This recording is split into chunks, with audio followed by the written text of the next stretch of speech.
Well, good morning, friends, or good afternoon, or good evening. Glad you're joining us. Today is day 12 of our 30 Days of Gratitude, and I hope you are managing and getting through some of this great work that we're doing around gratitude. I heard from several people yesterday after they watched the video about where I talked about how you might consider going out and actually writing a letter to someone for gratitude that you're grateful for, whatever they did in their lives, and just how they were just even having an interesting time, just trying to think of who they might write something to. I thought that was kind of interesting. Another person wrote me and to talk about what it's meant for them to be thinking about gratitude on a daily basis and how they're kind of now actively working to find things to be grateful for. That's all part of the work, and it's kind of interesting in what we're doing is trying to hone our practice of gratitude, meaning being intentional in our life about doing things and living in a way where we're actually actively looking to practice our gratitude. We've talked about how it impacts our prayer life. We've talked about how it impacts our relationship with God.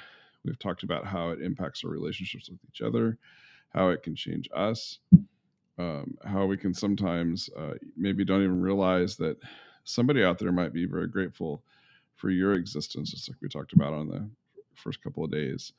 So we're going to go back to a Brene Brown quote, not back to it, but to a different one. So this is one thing that she wrote. So Brene Brown, if you don't know, is somebody who studies social science, and so she's reads about and studies about why people do certain things and has actual research about this very topic. So this is what she says. In the research, we learned that the most effective way to cultivate joy in our lives is to practice gratitude. The key word here is practice. It's not just about feeling grateful, it's about developing an observable practice. So often we think that joy makes us grateful, when in reality it's gratitude that brings joy. The data supporting this finding was so persuasive that we started a daily gratitude practice in our home. We now go around the table every night before dinner and share one thing for which we are grateful. I think sometimes we doubt some of the practices that we come across, or ways we pray, or the ways we do things, and this is this is real.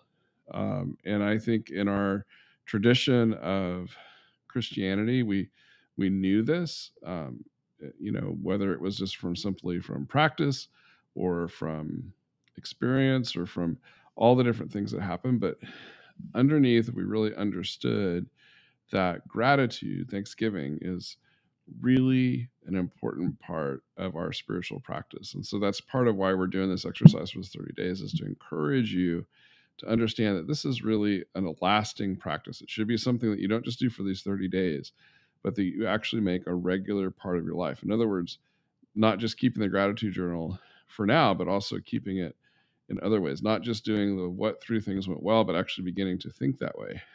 Not just that you sometimes write people and let them know why you're grateful, but actually doing it on a regular basis. It's all of that, because it's about living intentionally, right? That's what I think discipleship is about. That's what faith is about. It's about living intentionally with our life, and in other words, using the small gift of our life, which is actually a really big gift, but using the gift of our life to further whatever we can around us, and to live with great intention, and to use the gift that we've been given to its fullest. Nina Hoffman writes a blog and has some other things, and she wrote this kind of interesting thing. Note to self: none of us are getting out of here alive. So please stop treating yourself like an afterthought.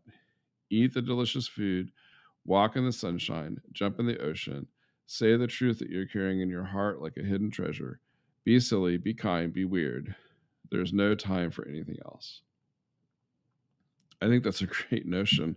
I don't know what her faith is, but I think that's a great notion about seeing the frailty or the limitedness of our life, and really fully embracing the gift that's before us. And So I hope you continue to take this to heart as you work through these exercises and find this encouragement. So I'm really glad you joined us today. I hope you have a great Friday and a wonderful weekend. Blessings, and we'll see you tomorrow.